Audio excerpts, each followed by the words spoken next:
Hi, welcome to episode 2 of Pidcast, a podcast on behalf of the People's Assembly. The People's Assembly is an anti-austerity movement, very much up and running now, organising against this government, but born of anti-austerity politics, making the case that austerity was never a political necessity, but it was a political choice to change the nature of the state, to take millions and millions, eventually billions of pounds away from our services and our communities, and that message is as relevant now as it was all of those years ago. So this episode 2, is on housing, and you're going to hear from 3 absolutely brilliant guests. Harps Aujla from the Southwark Law Centre, Paul Sng, who directed and made the film Dispossession, the great social housing swindle, and Moyra Samuels, who is a Grenfell Tower campaigner, campaigning for justice for those 72 people who lost their lives tragically just over 3 years ago. So thanks for tuning in. Please like and subscribe. As I was listening to these unbelievable contributors, I had to remind myself that what we're actually talking about is somebody's home. It's about where people live. This idea that you walk in your home and it should be a place of safety and warmth and comfort is so far removed from the system that we see right now. We explore that, how we got there, and what we do to organise against this awful system. I hope you enjoy.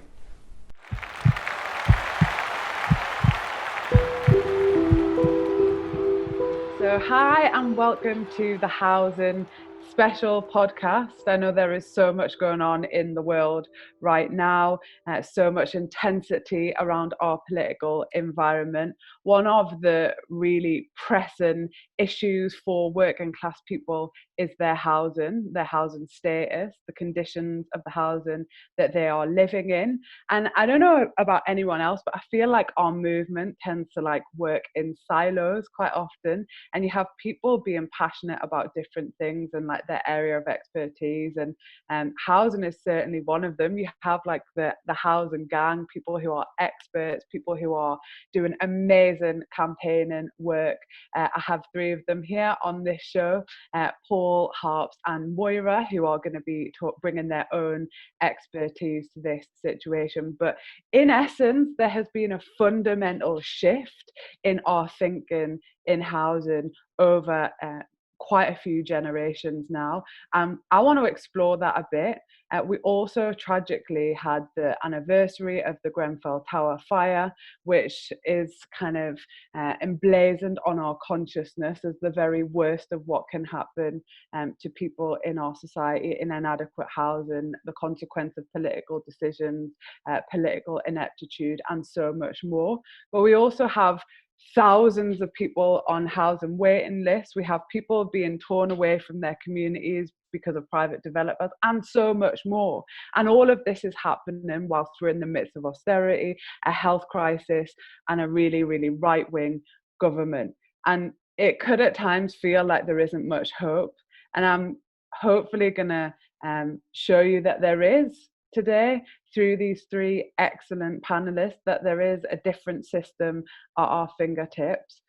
I'm not going to say too much more because I do want to hear from the people who know much more than me about the housing system.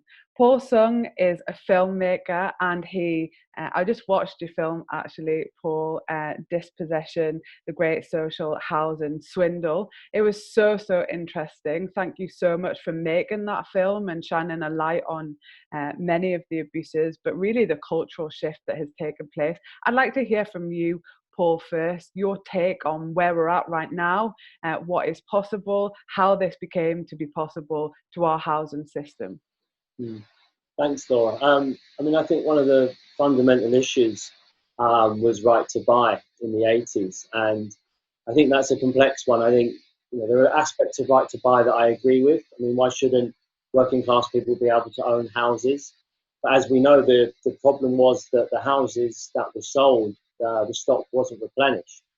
And it was a clever policy by the Tories. They knew that it would appeal to that working class vote. They knew that Labour wouldn't really be able to oppose it on that basis eventually. But if you don't replenish that stock and you sell it all off and you try and create, as they did in their words, this property owning democracy, then where do people, that haven't got access to being able to, get a mortgage, or simply don't want to, own property, where are they housed? So that's created a massive problem. And I think the other side of that problem that we've been, confronted with is the stigmatisation that exists around council housing or social housing.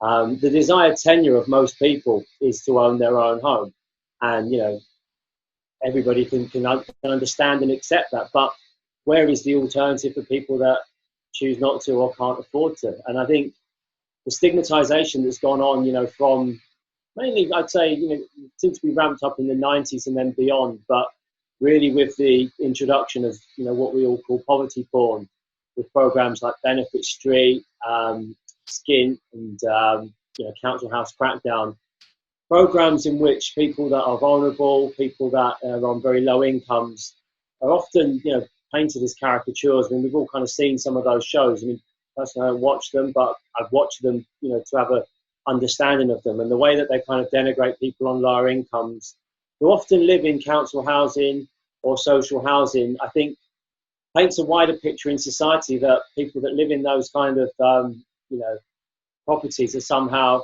failing in life because they don't own an own home. And I think, there's also not just those kind of programs. There's things like Shameless, which I don't think Paul Abbott, when he created that, set out to denigrate people on estates. But I think the net effect of it was that those characters did become how, Joe Public saw people that live on estates, people that were somehow scroungers, people that were engaged in criminality, etc. And then you've got, awful little things like Little Britain, and you've got a single mum, Vicky Pollard, who lives on a council estate and who sells her baby for a Westlife CD. So it's these kind of horrible caricatures, not only of working class people, but of people that live on estates. And I think this level of stigma really contributes towards painting people that live in council housing as somehow, as I've said, having failed. And I think that's pretty dangerous, because that then enabled, I think, the government, successive governments, to somehow neglect, and sometimes deliberately, to run down these estates because, they weren't valued. And I remember, like, my granddad, my mum, I lived on a council estate growing up, and my granddad telling me, how proud he was of getting his council flat. I mean, he was offered to buy it, back in the 90s, and he said, no, why would I? It's my home. And I think there is this disconnect between, owning a property and it being your home, and then if you're a renter, whether that's a social tenant or whether you rent privately, that it's somehow not your home. And it is your home, no matter whether, you own the bricks and concrete or not. It is your home. It's a human right, a basic human right. So I think what's got us here is, a lack of affordable housing and a stigmatisation around the housing that should be affordable. Other problems, I think, that have come into it are land. And it isn't that there's a shortage of land, it's just that it's all owned by rich people. And, you can't bring in things like, housing co-ops and land ownership where people, can share that sort of thing, unless land is given over to people, unless councils are able to give it over. Because let's face it, the rich aren't going to give over that land, are they? I think, the problems that people are going through are all caused by this, the instability of housing, the insecurity of it. We're looking at people paying, between 50, 60, sometimes 70% of their income on housing, which compared to other parts of the world, if you look at Austria or Germany, where it's around about, I think 25 to 30%, it's crazy that we pay so much in the UK. And I think what adds insult to injury with that is a lot of the time the conditions that people live in, particularly with private landlords, we're seeing people living, not just having the odd bit of damp, but actually living in quite squalid conditions. I think some of the rules and the regulations and the legislation around being a landlord, it's easy, I think, in this country to become a landlord in terms of law and legislation than it is to open up a dog kennel, and that, I love dogs, I've got one, and there should be, really strict conditions around that, but human beings also need that kind of thing. And I think, we saw with the Human Habitation Bill where, when I think they tried to put it through a couple of years ago, and it was voted down mainly by Tory MPs who are all landlords. And I think it went through however long ago that was, as a result of Grenfell, people like, looking at, what had happened with that and and paying attention to it. Finally, I mean, 3 years on, there's still no justice for those 72 people that died and their families. So I don't think the lessons have been learned. There's still buildings that are, clad in very unsafe materials that are flammable. We're still not learning these lessons in this post-Grenfell world. I think one of the things that we need to be looking at is how we try to kind of address this stigma. And I think one of the things that might do that as a policy decision, I don't think we'd see it from this government, but maybe we'd see it from from the Labour Party, is to have something in the manifesto which says if you are a key worker, such as a nurse or a teacher, you would be guaranteed a council tenancy. Because I think what that does is it would begin to transform how we see council housing. If you went onto the streets and you did a vox pop and said to the average person on the street, who are the most valued workers in society? People are going to say nurses, they're going to say doctors, they're going to say teachers, they're going to say shop workers. And I know it would be very difficult to guarantee every shop worker a council tenancy, but we could look at beginning with nurses and teachers. It begins to transform, I think, most people's views of it, because people understand the value of nurses, and if they can then transfer that to understanding the value of council housing, that it's not just for people that are vulnerable, it's not just for people that are on lower incomes. It should be like it was in the 50s, 60s and 70s, for people that either choose not to or cannot afford to buy somewhere and just are looking for a stable, secure place. And the thing is, over time, as we know, council housing does actually pay back itself. We've got a massive housing benefit bill, and I think we've also got these things don't exist on their own. We've also got to look at policies like universal basic income, and it's got to be part of a much wider policy review, especially in this world that we're living in right now. What else can we do in terms of as campaigners? I mean, I think right now we've got to be looking at rent strikes, and it's a very contentious issue. Most people would be very reluctant and afraid to go on rent strike, and I completely get that because you face the fear of eviction. But if there are enough people in solidarity with that, and if they're organised well enough, that's the kind of thing that I think could see, people be actual, landlords and social landlords and private landlords actually, taking a bit more decisive action to help people. This is probably a bit controversial as well, but I think if properties are left vacant for for a certain amount of time, then there needs to be a higher level of taxation on them. We know that there are foreign investors that are buying up properties that they're just sitting on. Nobody's living there, so government should be taxing the hell out of those people, and to the point that it becomes untenable to do that, or saying to them, look, you can buy those properties, you can invest them, but we're going to house people in them. It was interesting to see that when COVID-19 came into the world, there was a big thing that the government said to local councils, right, the hotels are empty, we're going to house all of the homeless people. And very quickly we saw that happen.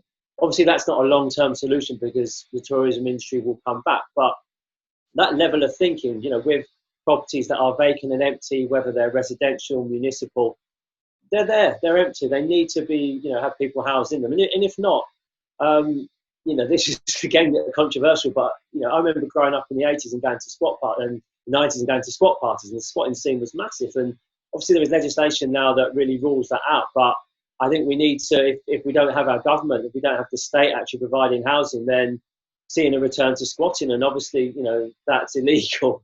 And I'm not going to, sit here and tell people to do that because that puts them at risk. But it's an interesting idea to consider, I think. But yeah, I mean, that's my take on it anyway. Thanks so much. I think you've kind of covered a huge kind of Harps and Moyra, I liked it too, a huge spectrum of issues there. And particularly, and let's talk about this a little bit later on, but you talked about ownership and people feeling like they wanted to own something, and that particularly being true when it came to housing.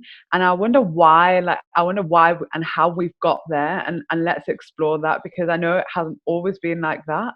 Home ownership hasn't always been a kind of social value that we were told we should aspire to, and it would be great if we could think about that after Harpreet.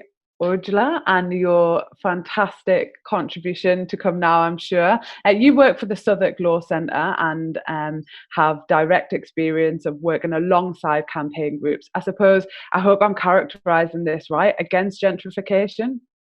Yeah, pretty much. And over to you, Harps. Thanks, Laura. And yeah, I'm going to echo a lot of what Paul said. And I recently rewatched Dispossession too, and yeah, it just echoed a lot of the role I now work in, a lot of the issues that we still face, and I'm sure will continue to. But I want to sort of tie it to the new situation with coronavirus that we're living in, where home is such an important thing.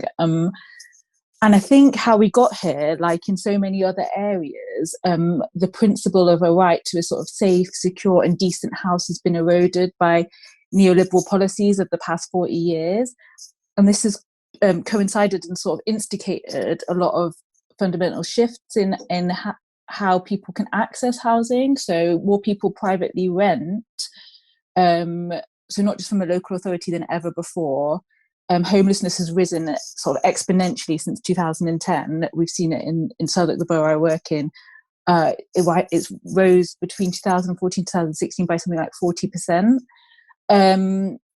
And household debt is obviously huge, a lot owing to the high cost of housing. Meanwhile, the cost is very high, but people in the United Kingdom live in some of the worst housing in Europe. And because of the low level of protection that Paul touched on, that is afforded to housing standards in this country and to landlords. So yeah, I work at Southwark Law Centre, and I advise people in the borough, which is in London, at a grassroots level on the planning process. And it's kind of an innovative role, trying to address issues at that early stage of what local authorities are doing, or really what developers are doing. And I think my biggest observation of how we got here has been sort of just complete deflation about how politicians have completely capitulated to the free market for housing. And there's sort of an unwillingness amongst unelected representatives to sort of stand up to property developers and resist what you'll often see described as the financialisation of housing. So not only have they allowed the selling off of public housing, and it's in Paul's documentary in Southwark, we had the Aylesbury estate and the Haygate estate, but and also that was with the right to buy back in the 80s, but there's also been a failure to obviously build more council housing and resist the property of resist the lobbying of the property owning and sort of landlord class, as I see it now, that has been created. And there's been a huge scale selling off of land by local authorities to private developers to raise funds in this era of constrained public finances.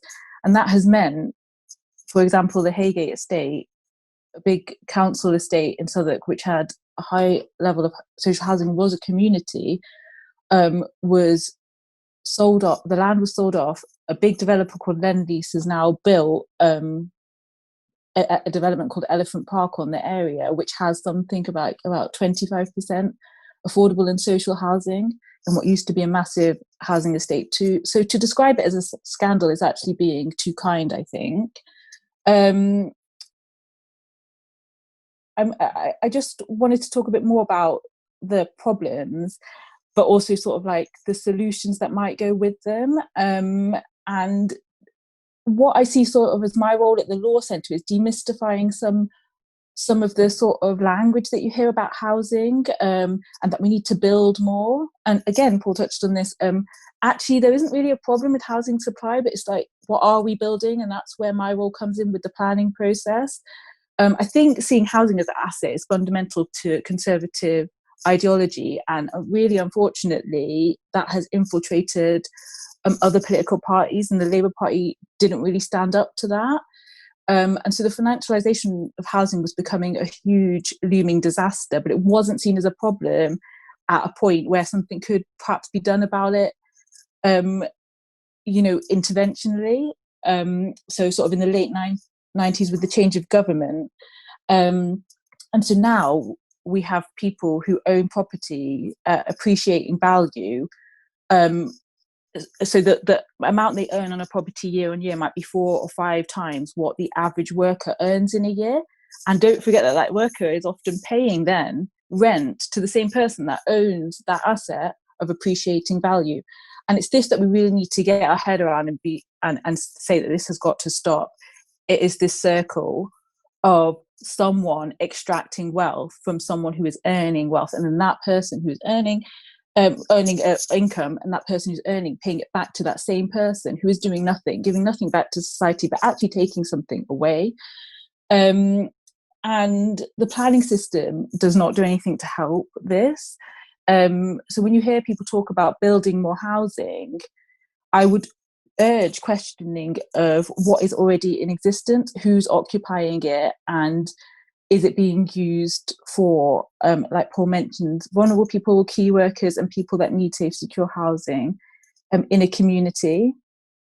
The planning system is unfortunately really heavily weighted in favour of developers, and communities have to fight tooth and nail. I'm sure Moira will touch on this more, to even get the policies that the council have in place to be applied, let alone exceed, sort of safety requirements, social housing requirements, because they do have policies in this area, but the development lobby is very strong, and that's something we have to bear in mind. So, for example, on empty housing and questioning what is happening with housing, figures were released by a really great organisation called Action on Empty Homes around the time of December, the last general election, which revealed that Southwark, the borough I work in, again, has the highest level of empty homes in London. So it's something in the region of 7,000 empty homes. They might be also homes that are let out to Airbnb. But if we connect that with the housing waiting list in Southwark, which is in the region of 11,000 households, which are waiting for sort of secure council housing or housing association property, so they might be in temporary accommodation, they might also be street homeless. You can see that there isn't a supply problem, but what's going on with those 7,000 homes which are registered as empty? And I just think our expectations that housing should be something like a right to healthcare and a right to education has just been eroded, and I want to see it brought up to that level. And it would be really great to use the situation that we're in to sort of show people that housing is so connected to health, and you're as healthy as your neighbour, literally, and in terms of the housing that people are living in. And it's got to be a right to decent housing coming out of this. It's coming into the new world that we're going into, that is really on the top of our agenda. And I think there should be no more selling off of public land. We've got to take away land value from land use, and always impress that use, and it is the key. People need adequate housing, decent housing, safe and secure housing to live a healthy life, and we're all better off because of that. And just challenge that the sort of financialization of housing and the landlord class that's sort of been created as a result of that.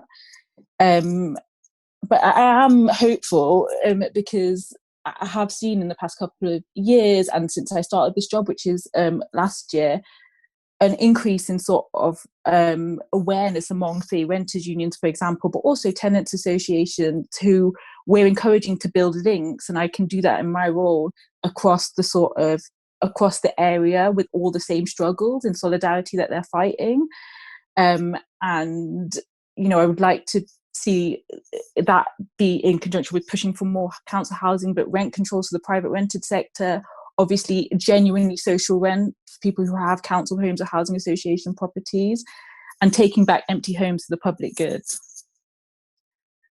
Just a few wonderful suggestions there, Harpreet. And I think that as you were talking, I just felt like the imagery that I felt was kind of like this huge system that people are kind of up against. There's the very kind of ideological, as you put it, neoliberalism eroding the concept of a safe and secure housing system, and that almost being something that you have to kind of purchase, monetize, that there's, a value to that, not a right to that, that you have to somehow kind of purchase it. But also the very practical, so you're having to help people navigate a planning system which just is not built for them. I've sat on a planning committee before, and trying to understand some of the rules behind why you are or not allowed to object to things seems completely abstract, to put it bluntly. It seems away from the fundamental concerns and desires of human beings. And let's explore the system a little bit more after Moyra Samuels. Moyra, you are a Grenfell Tower campaigner, and probably had an extraordinary week, painful, emotional, no doubt. But over to you to tell us about your campaign. Hi, thank you. I'm going to begin by just reflecting a little bit on, can you hear me all right? By reflecting just on the anniversary, and obviously, just in sum, I think the community is still extremely raw from the impact of the fire, because its impact on every aspect of our life. And I think it sort of echoes what both Paul and Harpreet have said. Poor housing, bad housing makes us sick. And, if you add the impact of the fire, it has impacted on everyone's life in all sorts of ways. And I've kind of reflected in the period of COVID and thought, with the uprisings on our streets, that really Grenfell was this country's George Floyd moment. And actually, this was not about police brutality. This was about state brutality. And for the community actually going through our usual anniversary, really, does that tell you something? 3 years on, it's become a usual. We really felt quite raw, that we felt that why hadn't the state, the authority, central government, it goes through everyone that has had the power to help and support us. Why has their response not been successful? Why have we hit this wall? So the community is extremely frustrated, because also the inquiry's been suspended, all those issues. And in the middle of all of that, we are all obviously reflecting on the fact that, and I had to go over the list because I have a list of those people who died in the tower, and 62 of the 72 came from a Black and minority ethnic background. So there's a real feeling amongst us about, the real impact of institutional racism in all of this. So it's a kind of perfect storm for a whole range of issues. And the community feeling quite frustrated that we can't seem to push back on this in the period of COVID. But, I'm not going to repeat what I think both previous speakers have said. I think it's become clear to everybody the reason we got to the state of Grenfell was, I think, neoliberalism, privatization, outsourcing. We only have to look at the inquiry. I don't know how many companies involved in the refurbishment, and that excludes the council and the TMO. And the fact that no one seems to be responsible and communicating with anybody. So, this was able to happen. You also have, the fact that companies like Oconic, and I think we say their names of the people who died, but we need to say their names, who sold, and they targeted the council to sell dangerous cladding to put on that building, and they must be held accountable. This is what also the community is feeling shocked, quite frankly. How is it 3 years on that not a single person has been arrested? When we know so much about what led to Grenfell. But I think, as everybody has said, in the broader picture, we've had this perfect storm of, what's been happening right across, I think, the country, in London in particular, was the gentrification, aka social cleansing, that had been going on. We've had fights within the local authority to actually gentrify the area and move communities, remove their assets, which we'd started to have a pushback in terms of actually fighting back against this before the fire. As I've said before, it was our library. They decided to lease our library to a private school without consulting a single member of of North Kensington. So I think it talks to actually one of the key areas that I think is also missing from all of this, although people have mentioned it, is, where is the voice of the residents? Where is the voice of the tenants? Where is the voice of the constituents who allegedly the local authority is there to serve?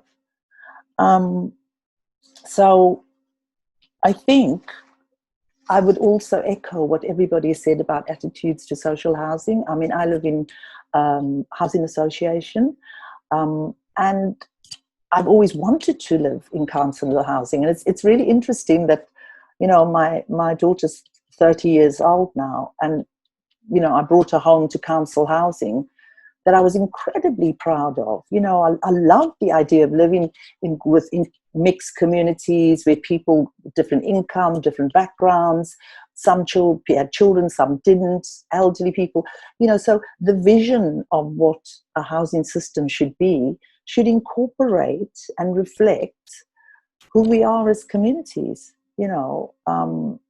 and what's happened is that instead, we've had this hollowing out of social housing, a managed decline,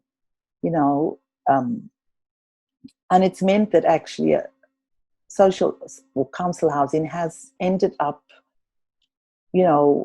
just been depleted of resources and just falling apart. And that's why, you have this image of actually people in council housing,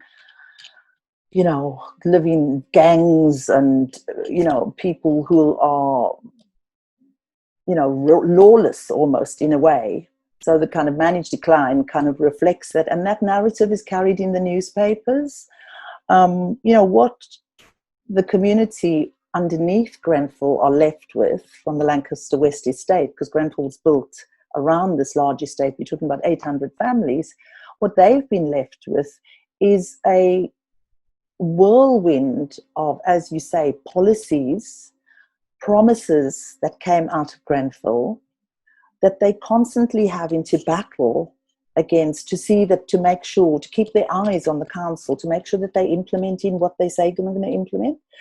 So they've gone through watching the fire that night, been evacuated from their own homes, returning to flats which are in a dreadful state of actually disrepair, a massive building program going on around them, and COVID.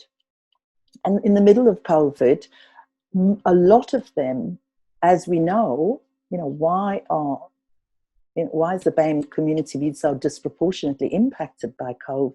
One of the reasons is overcrowding. So this is a community who then, having experienced death, and as I say to people, we didn't see it in HD. We actually lived through it. So the idea of more death, is kind of re-traumatizing for a lot of people. And so they're living in homes where they're really overcrowded, and this leads to a whole range of other issues, mental health, domestic violence, children, not knowing what to do with themselves, but it could be different.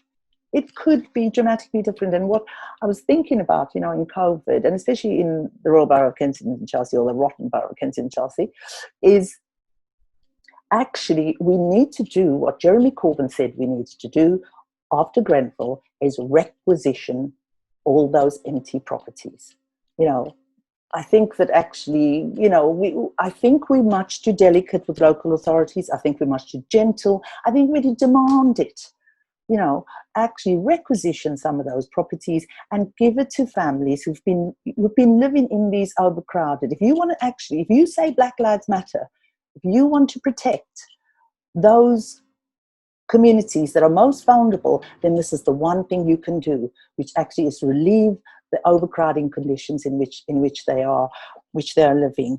I also think, and it's kind of almost contradictory or quite funny, that Grenfell is right close to, people may know this, Frestonia. Frestonia was a squatters movement that actually, they took over lots of homes that were kind of, in disrepair. They moved in, they repaired it, they actually, they lived in a communal way. And actually there's lots of models that we can use of how to build in the future, and how to live in a different way if we are going to do some new builds. But speaking directly about what we can do in terms of campaigning for the future, we have to have the recommendations of phase 1 of that inquiry implemented. We cannot have the whole of the country, and especially those people who still live in with buildings with ACM cladding and HPL cladding on them. I cannot imagine what it must have been like to live in those buildings during lockdown. I just cannot. So we have to have pressure put on the government to actually implement the removal of cladding. It's a cry out from communities right across the country, and it's absolutely immoral, and I would argue criminal, that people are still expected to live in those conditions. So that's one of the things. We need to actually have appropriate fire regulations. We have to have the regulations, redrawn, that are drawn up in the interest of residents, not in the interest of property developers or big corporate companies. And I think that actually we need, finally, it was the last thing I'll say, what we need as a community is we need that inquiry, and trust me, we don't have much faith in that inquiry. We need institutional racism and discrimination to become part of the terms of reference of that inquiry, because otherwise we know that, and we know from Hillsborough, that inquiries can actually drag their feet on for years and years to protect the guilty. What we want is a recognition as a community that will give us some tiny bit of closure, that actually the way the residents of that tower were treated was because of their class and their race. And there has to be that recognition. And also that has influenced every decision that was made about the refurbishment. There has to be a recognition of that. And that will give some people a little closure, and to think that after 3 years, we have had no success in progressing our journey and our fight to justice. And we need the country to actually continue to support us. Because as I say, if we cannot get justice for Grenfell, what is the point of a campaign or uprisings for Black Lives Matter?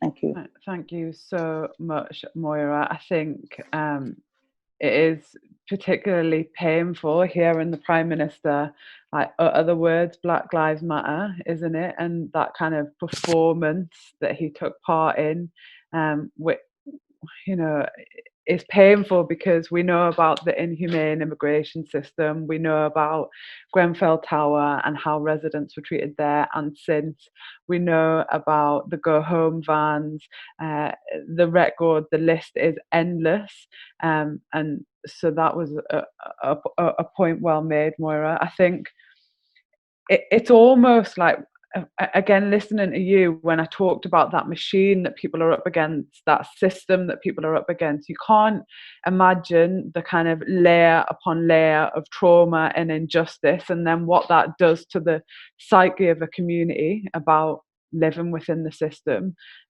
from austerity, the deregulation. Can you remember Eric Pickle's red tape challenge? We know in the trade union movement and kind of the labour movement that that's a big kind of signal to say this is going to make people less safe, and this is going to put more power into the hands of people who own things, who run companies, and on top of that, now, as you described, an immensely intense health crisis.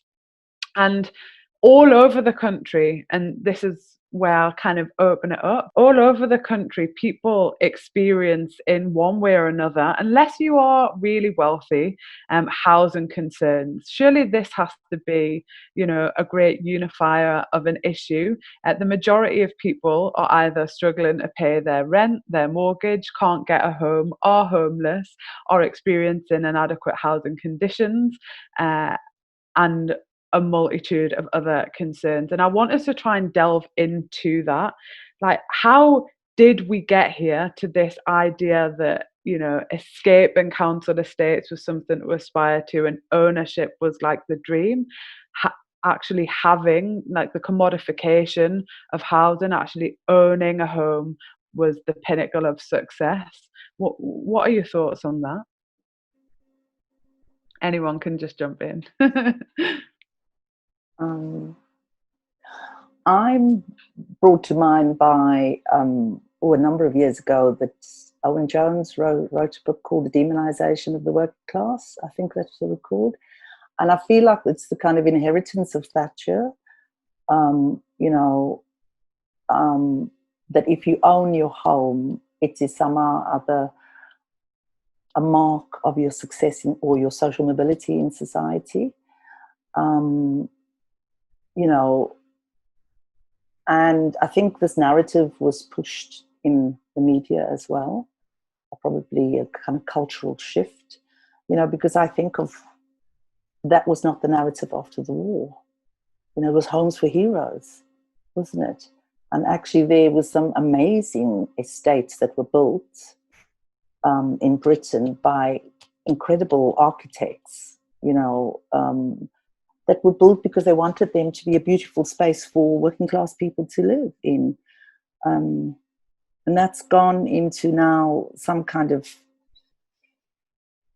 I think it's all the stuff we've talked about, the financialization, where it's everyone wants to be, a younger generation want to be bankers. That became the big thing. Be a banker and own your own home, and that idea of loads of money, and the kind of cultural shift, and probably I think the smashing of the miners, really kind of spot on there, Moira. Like, that's the key event in British modern history, isn't it? Like the miners losing the strike, because I think if they'd got through and if they'd won that, everything would have been different. Because that's I think now we're going to see trade unions have always been significant and done great work, but I think we're going to see hopefully a resurgence of their power now in this kind of post-COVID world, with the precarity of work being even increased. With 600,000 people going to be unemployed. Touching on what we've been saying about the financialisation of housing, and Harpreet, you mentioned about what's happened in Southwark with the Haygate and with the Aylesbury. I made this possession because I practically grew up on the Aylesbury. When my mum was at work, I would be dropped off at my cousin's house, which was on the Aylesbury, and so from the age of 3, I was there every day, and that was what inspired the film initially, to try and raise awareness about that campaign. But then the more research we did, we could see that it was all over London, it was in most major cities. And the one I kind of go back to, and talking about these kind of working class utopias, is Balfron Tower, which is in the film. And for those that don't know, Balfron Tower was designed by Erno Goldfinger, and it was designed in Poplar to house the local working class population in one big tower. So, streets of people, communities that already existed would be put into the tower. And Goldfinger himself actually lived in the building for a few months. Obviously took the penthouse because he was the guy that designed it. But he actually lived with working class people, and it was great. And for for 3 decades, it was somewhere that people wanted to live. If you now see Balfron Tower, what's happened to it now, that it's private. And then what happened was it was stock transferred from the council to a housing association, Poplar Harker, and then there was a vote taken on whether to do another. That was a vote taken, and a lot of the residents actually said to me that they didn't meet anyone that ever voted to transfer from the council to Harker. And we didn't have the budget to pay for a good lawyer to kind of make those accusations in the film, but I'd be interested to actually see the vote one day. But the problem with that what then happened was Poplar Harker then sold it to a property developer and evicted everybody, all of the original social tenants, and they never got to go back. And those were their homes. Some of them had lived there for the entire time that it existed, and that kind of message to send to people that what is your home can be kind of taken away from you and given to rich people sends an awful signal to people. But that is the reality of what we're facing now, that any of these estates can just be signed over to property developers. And I think councils are in a weak position because of the finances, but there's a disconnect that there still exists between Labour councils at the council level and the Labour Party. I mean, the Labour Party manifesto at the last election was great, I thought. But when you look at some of the councils, I mean, Southwark is one of them, Lambeth is another. Those are councils that have still got quite a high contingent of what are probably Blairite politicians that have bought into that neoliberal belief that think that the market, the private market, is a panacea for all our ills, and it hasn't worked. And I think until those councils can actually be in control of people that represent where the Labour Party wants to go now, and I'm not clear on where that is right now under the new leadership, I think there's going to be ongoing problems. And Harpreet, I don't know, because you talked about neoliberalism eroding the sense of a safe and secure house. So why do you think, or do you think rather, that people see ownership as something that is more secure? Because I've always felt that is a bit of a fallacy, because you now owe a bank lots and lots and lots of money. Where's the security in that? It can be taken away from you at any point you lose your job. What's driving the cultural change? Yeah, so I think about this a couple of hours every day. I think, like, why is it a lot easier to explain to people that the principle of like insuring yourself for your medical care is much easier for people to understand that might be wrong in this country, then that you have to but sort of the idea of getting a mortgage is like something to aspire to, and sort of individualizing the sort of the way of getting a home for yourself. It was just so successful, and I think because housing is obviously a tangible asset. And things like, getting your home. I remember when my parents bought their first home, it was like, you can do it up. And I was born originally on an estate which was rented out to factory workers in Slough, which is a town just outside of London, which had quite a high level of manufacturing at that point. But that seemed to have just gone away with this move to the private rented sector, or owning your own home. And so compared to the private rented sector, paying high levels to someone who owns a property or paying their mortgage, I can see why sort of that there could be a drive to sort of own ownership, but it's just not possible for a lot of people. And I think we may be able to erode it. We had a planning committee meeting in Southwark. There were a couple of applications on Monday. And there was a proposal for a development of 36 homes in London, in the London Bridge area. And this is the area quite close to St Thomas Hospital, where Boris Johnson went when he had coronavirus. But obviously lots of people who've sadly fallen sick have obviously been treated there. And one of the objections to that application was it was going to be 50% social and affordable housing. So about 17 or 18 social and affordable homes. We were saying, and members from the community organisation there were saying, why can't it be 100% affordable homes for people that work in the area that are doing such valuable work? And we've seen it at this time, and the application did get passed with the 50% social and affordable homes, but because that was policy compliant. But who were the other homes for at this point? And I don't think that someone can come back and say to us it is realistic that a nurse working at St Thomas Hospital could possibly afford to live in the borough of Southwark, let alone London Bridge, which is sort of closer to the centre, the most central point of the borough. I think we can change that narrative a little bit now as a result of coronavirus, but we have to show. I'm surprised post the financial crisis that with the huge repossessions that went on there, that didn't break down the narrative. And as Moira talked about the fire at Grenfell Tower, and I understand the point about the George Floyd moment, Moira, because you'd think that would have sparked a wave of enough is enough, no more, because as you said, there are other properties covered in very dangerous cladding.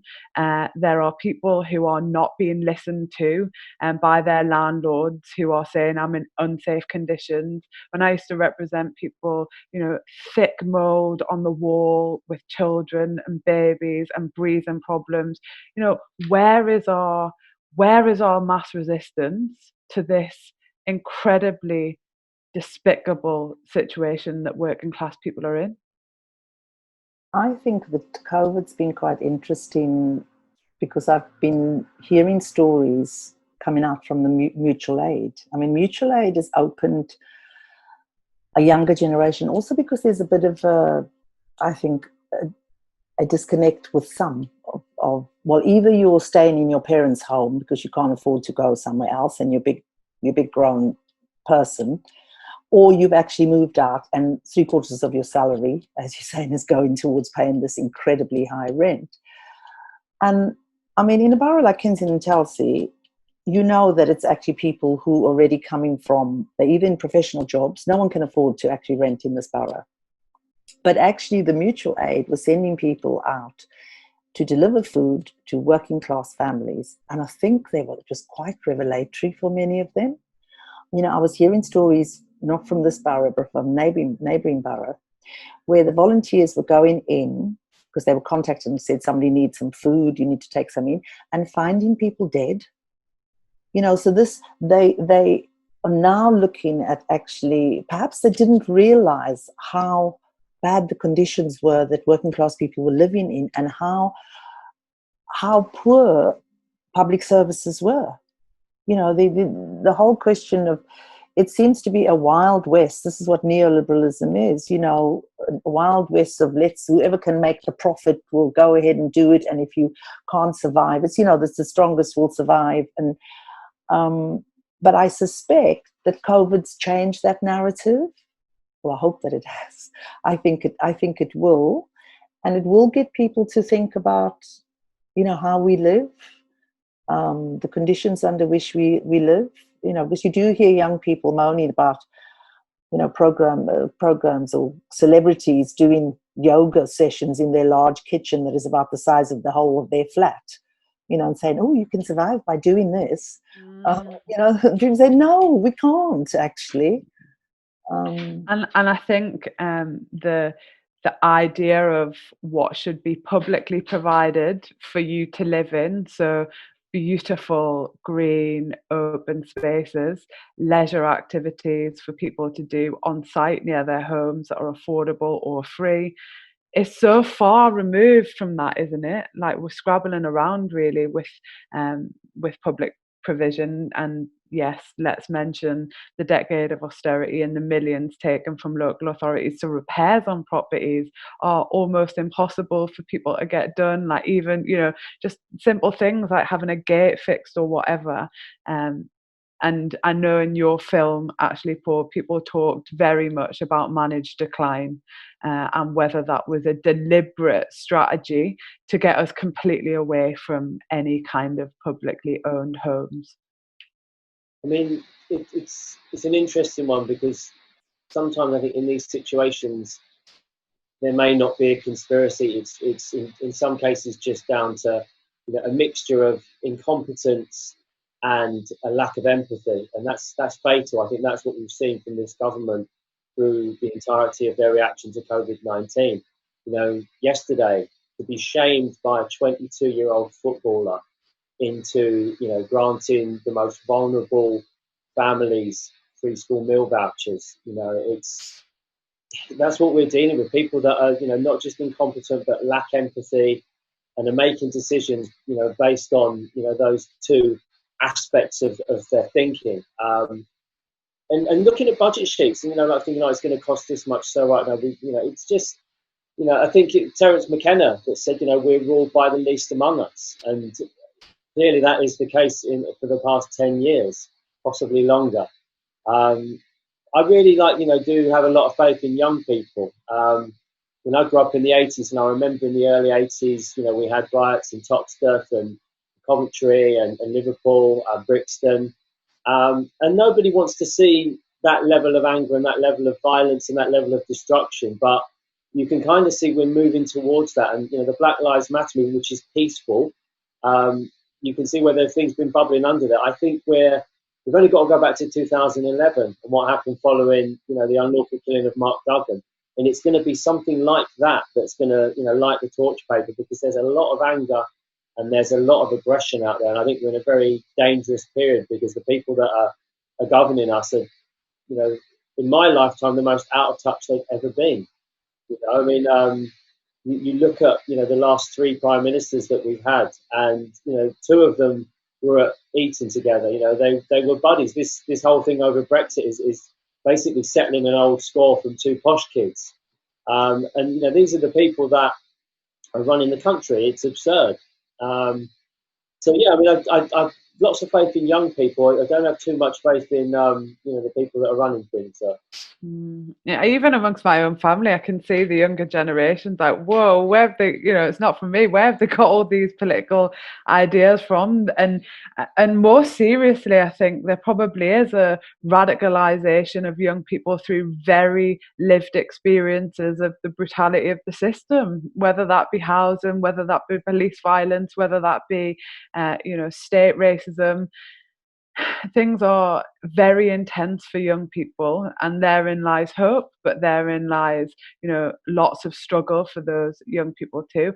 Harpreet, I don't know whether you want to kind of give any thoughts on and start to direct us to where is the light, where is the hope in this? And we've just talked about young people, Paul mentioned those. How do we create inroads against this huge problem in society that, as you said, affects health and all other aspects of our life? That simple premise of a home, which impacts everything. Where is the light? Yeah. Well, I suppose it will be my monumental sort of work struggle to get younger people involved and engaged in the planning system, which is, you know, so complicated and very, very you know, impenetrable, but so important to the future of their lives. And before coronavirus restrictions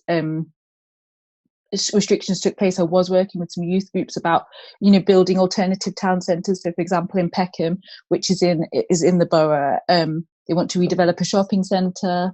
A developer wants to redevelop a shopping centre. So, trying to engage people about what kind of services they would like to see there, and that there's been a couple of times in the borough where shops have been brought into areas which is to completely obviously exclude working class communities, and you know, BME communities where you would go to get certain ingredients, obviously, and to the local shops are just completely removed with the development. And that's the other side of development that I work with, not just housing, but just, you know, community assets, what I would sort of broadly term them as.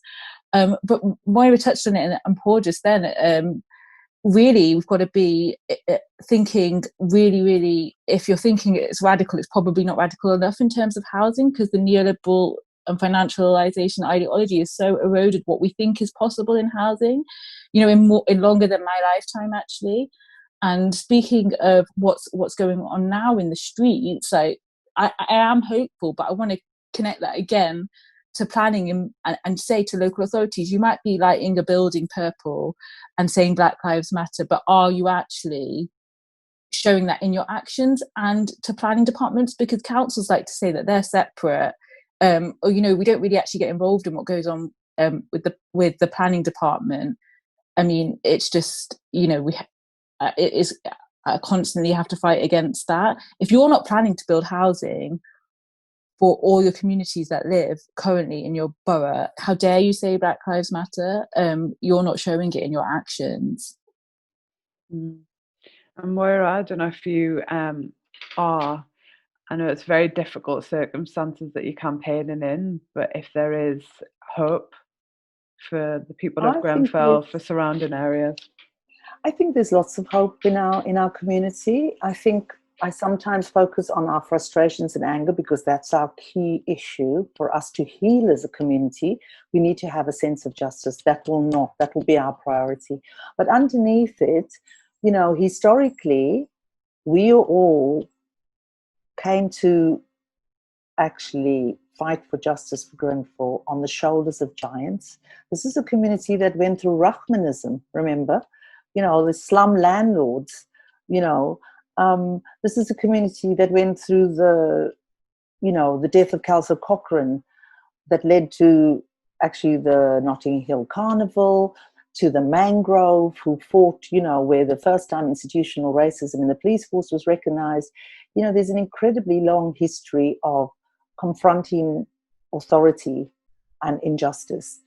And what we're wanting to do, I think, like Harpreet was saying, is we want to hand the baton over in some ways to the new generation, to the next generation. We want to leave something. And there are lots of projects that are now we sort of to work in a co-design way, where we're letting young people actually lead and decide, and in particular in the realm of community assets.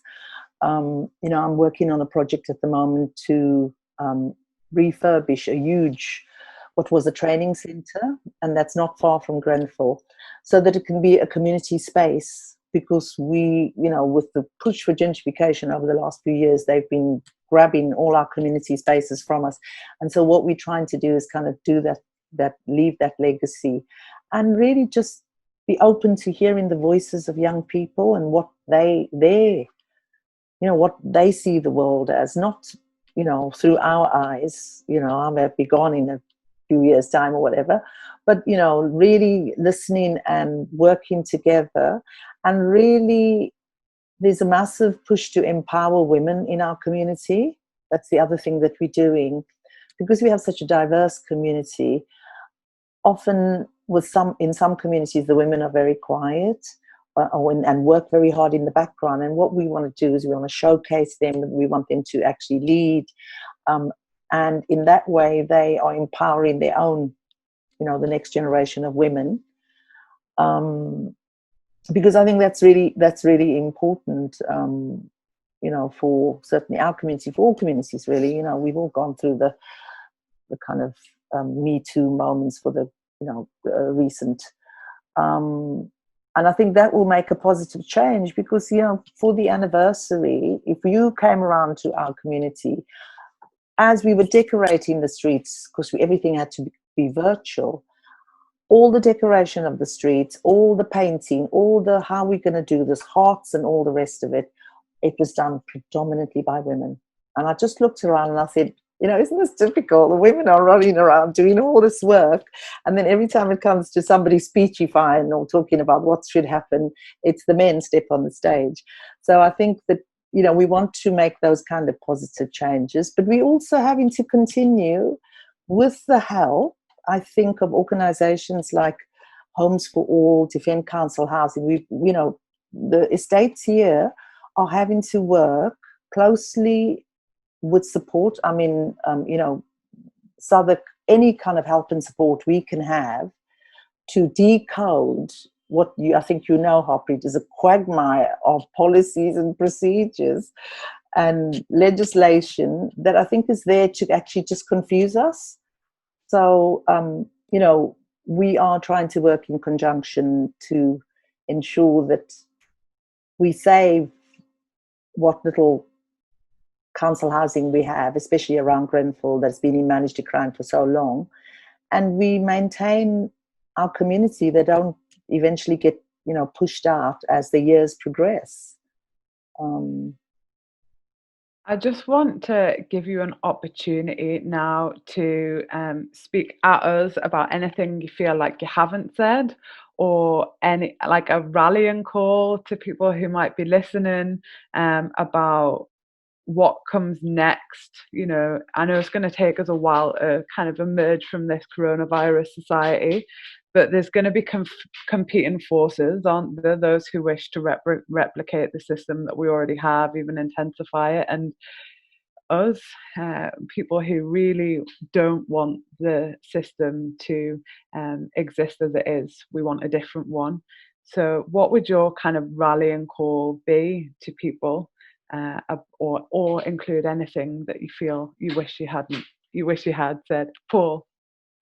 I mean, I think one of the key things that everybody can get involved in is grassroots campaigns, and they're going on all over the country. You know, in Brixton, you know, you've got Preston Gardens, and the campaign that they've run is very inspiring. So, you know, Lambeth Council wanted to demolish the estate. The residents kind of got together, they formed a group, they presented a people's plan, which they, you know, engaged with architects and land surveyors, and they come up with this plan and said, you don't have to demolish the estate. What you can do is you can use infill and build on it, and we all, you know, get to keep our homes as they are. And it was obviously rejected by Lambeth Council because the councils are in a difficult situation, and you know, they will argue that by, you know, demolishing it and then, you know, building it, you know, rebuilding, and then everyone that's lived there can kind of come and live there again, and plus they can have additional housing because they always talk about density. But the problem is nobody trusts councils, because we saw what happened with the Haygate. You know, we've seen what's happening with the Aylesbury, and we've seen what's happening with Balcon Tower. So there is that kind of, you know, that lack of trust. And I think, you know, at grassroots level, where housing campaigners up and down the country, you know, from London up in, you know, Glasgow with the Govan Hill campaign, which is in dispossession, what we're seeing is people actually empowered to, you know, fight for their homes. And I think it's, you know, that's where we can change things. And it does anger me that you have people like Tom Keane, who lives in Creston Gardens, who actually did a PhD in a housing-related subject. You know, Tom knows more about housing than pretty much anyone at Lambeth Council. It annoys me that he's had to do that to protect his home. And there, you know, Tom's just one person. There are plenty of people, you know, around the UK that know housing law incredibly well, and there are plenty of like lawyers, you know, at law centres mainly, but then there are also people like Jamie Burton at Doughty Street Chambers that get involved with campaigns, you know, and will work, you know, with them and closely and advise and give up their time. And I think it's about forming those kind of relationships and really doing it on the streets. Focus C15, another one, you know, over in East London, that do fantastic work. So anybody that wants to support some of those campaigns, you know, that's how we can change this, I think. Yeah, again, I really echo what Paul said, and I'm glad he brought up Creston Gardens, because that's been a long-standing campaign where a community have now sort of taken over management of from Lambeth Council of the estate. So there's strength in community there, and I'm sometimes, you know, I'm thinking like, wow, how have we got here after the general election in December? Now we're talking about all these issues with actually this lived experience of some of those policies, how they would have massively helped, the Labour Party were putting forward, how they would have massively helped people's lives now. But where a more sort of carrying on with neoliberal conservative ideology has sought to break down links which are often built on estates and in communities, I think mutual aid and some of the links that have been brought up because of coronavirus might be able to penetrate them again. And you know, for a couple of years before, new developments were coming forward with what was coined poor doors, where if you had a social housing tenure or affordable tenure, you go through a different door to the people that owned their property at the market value. So clearly the corroding of a community was, again, a really fundamental way of just sort of making people individualized. But we can break through that now, going into this new way of thinking, and just sort of share our resources, share what we've learned. And that's really what I hope to do in facilitating links that I build in the borough, but across London and across the country. I do, and I want to make a plug on that basis for an initiative called Estate Watch that has been launched today. London Tenants Federation, in conjunction with Just Space, who are sort of London-wide planning sort of lobbying group, trying to connect people who've gone through estate regeneration sort of proposals and having to find out the information and fight back and educate themselves and sort of, raise their awareness of what's being done to them, to a resource to connect people, stuff like that. I'm really hoping, as well as like the strength in the union maxim that we have to always keep in mind, and unity being strength, I think that we can sort of take some of our learning forward and push back a bit. And I'm really hopeful that that we can get housing up there as a right, not a privilege. I think, just to echo a lot of what everyone said, I think, as a community, we've had to learn so much about housing, about law, about health and safety, and we've had to reach out to other activists, housing activists who've come and helped and supported us. And we've seen that actually we've also learned, not just about the deficit in the housing regulations, etc., but we've also learned in the way that actually this is an issue that's facing communities right across the country. So I think that actually bringing together not just council housing, social housing tenants, but bringing private renters and all of everyone facing the issues, so, when we're talking about removing cladding from buildings, we're not saying only just those who live in social housing, we're saying everyone, we have to actually go back. And I know it seems so trite to have to say this in 2020, but everyone has a right to a decent and safe house. I mean, surely in 2020, we judge the civilization of our society by that basic right that they can give people. So I think that's one of the things that I really think is important, that we get together, that we actually, and have some kind of conference. We need to meet where we can exchange and we can educate each other and we can share ideas and get support. But what we do need, certainly, and I'm flabbergasted by this. Sorry, when I looked at the voting in 2019, London is solidly Labour. We've got a Labour mayor. What is going on? What I'd like to see is actually the Labour councillors in the Labour, wards, in the Labour councils, actually not just sit there in meetings and talk about, oh dear. I want to see them on the streets. I really want to see them on the streets saying, we support you. We support your right to a safe and decent home. And actually, if Labour councillors came out and stood alongside communities, I think that will make a big difference, because it will show that they're actually shifting their thinking around this. And I think I think we need to be brave. We really need to be brave. I just think, what do we have to lose at this particular point but our chains? Sorry. You don't need to apologise for quoting Marx, Moira. It's absolutely fine. I want to say thank you so much to Paul Sng, to Harps Aujla, and to Moyra Samuels for your absolutely brilliant contributions. I feel like I've learned a lot. I feel more hopeful, which is always better than feeling less hopeful than at the end of a gathering of minds. I suppose very practically as well, just before we close completely, lots of people in the United Kingdom will be facing eviction, as the eviction, the temporary relief from eviction is lifted, and there, I suppose, can be our first practical solidarity with those people experiencing or at threat of eviction. But thank you so much, and I really enjoyed listening to all three of you. Thank you.